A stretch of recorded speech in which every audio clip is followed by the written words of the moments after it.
Hi and welcome to this episode of Zeitgeist podcast with Niklas and Flo. Hi, I'm Niklas. Hi, I'm Flo. Today we want to talk about one of our great car manufacturers in Germany, Volkswagen. I think, Flo, you're in the US, I'm here in Germany. It's very interesting to get your view on the current state of maybe we take Volkswagen as an example, but the current state of Europe, we could maybe make it a bit what do you think? I think we're in trouble with Volkswagen cutting jobs and having a lot of issues because they seems missed huge opportunities on EV cars and probably also in investing in the future. And now we're reading that there are like production stops, maybe like worker shortages.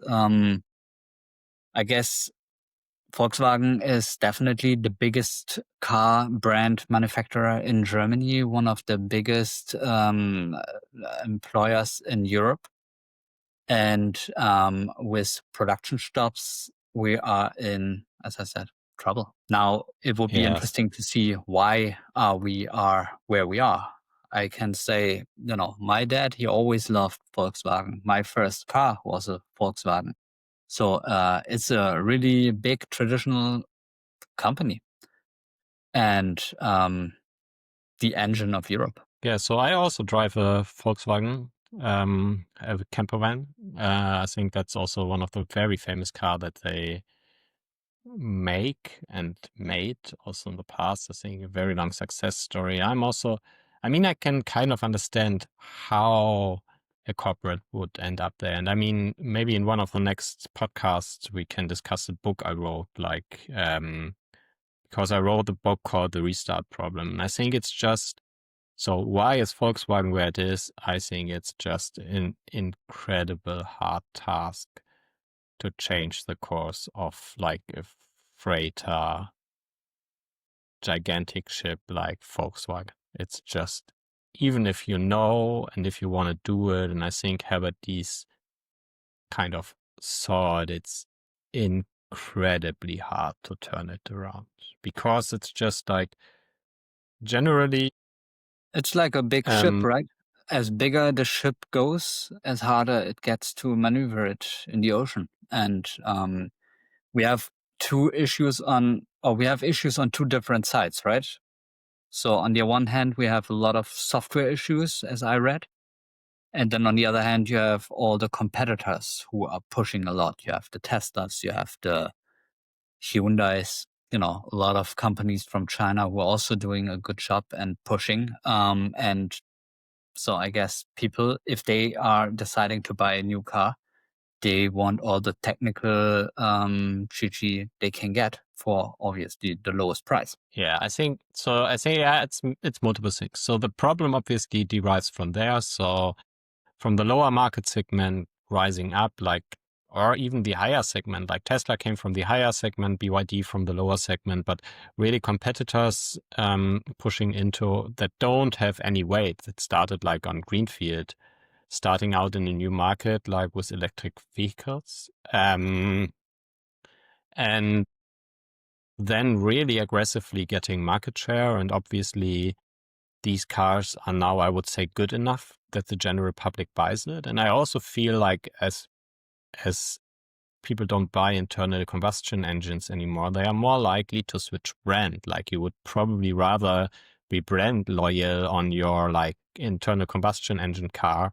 But now that you're buying an EV anyway, you might also just switch the brand. And then on the other end, you have like a company like Volkswagen. And I think it's really challenging because they are so big. Everybody's working in processes and like changing this, like I would even argue that it might be harder to change it than to build a new company, kind of, because it's just like you have to change the mindsets, you have to change the processes, and people have to have the willingness to do that actually.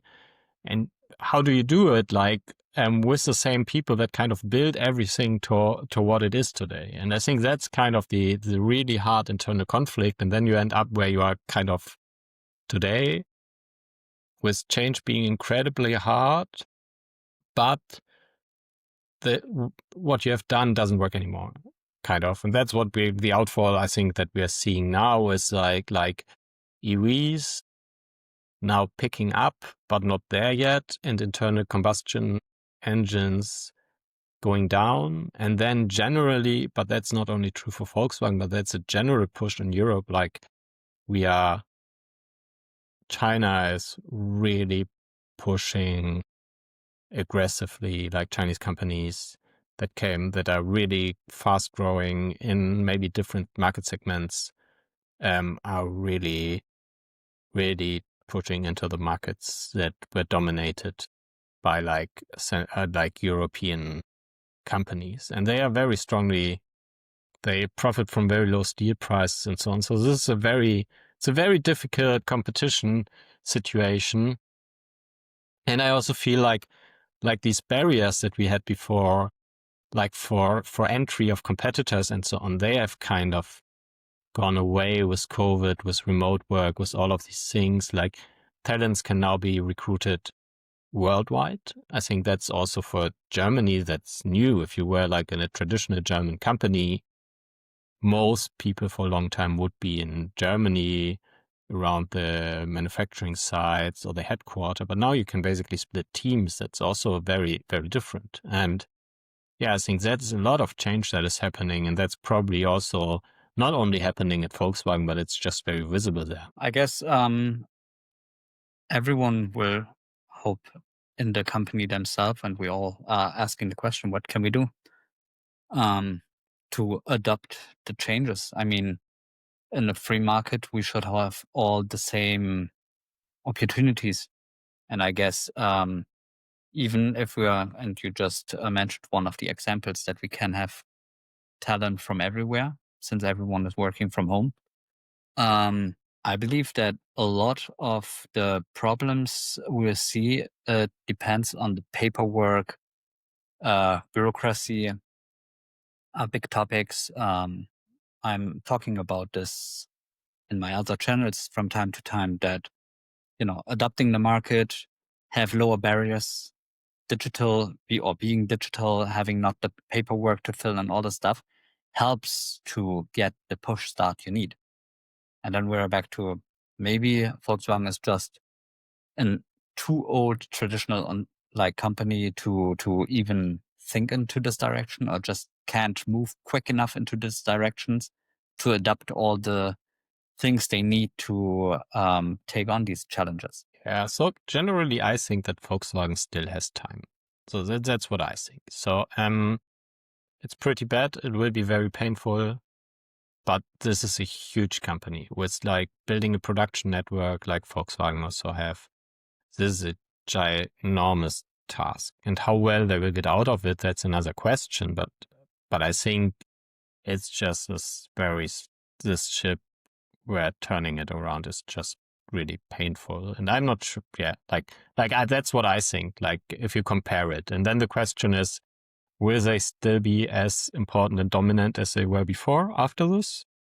Or will it be the BYDs of this world that are on top after everything is over, basically? That we don't know yet, but I would still think that Volkswagen has at least a good chance to get it done. But I think it's also, they have to do something. It's not a free lunch. If they keep doing what they have always done, they will not be getting any more what they have always got, like the numbers were good and so on. That will not happen. They need to do something. So I think that is pretty clear. But and for Europe itself, I think we need to deregulate.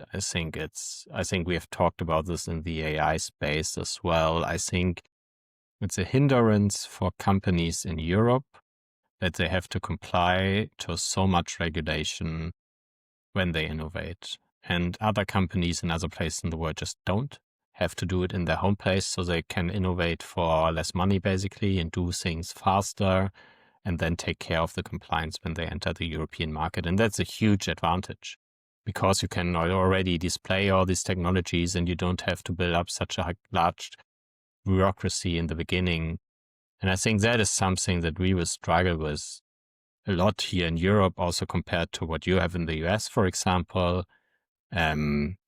yeah, I think don't get me wrong, regulation in some parts is good, but I think it's too much and it hinders innovation.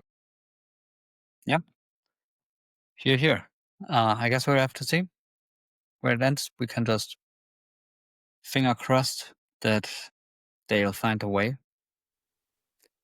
and make it happen. Let's hope so. Please write into the comments what you think about the current state of the industry in Europe and Germany. And also please like and subscribe, and see you next time. This was this episode of Zeitgeist Podcast. Bye-bye. Bye-bye.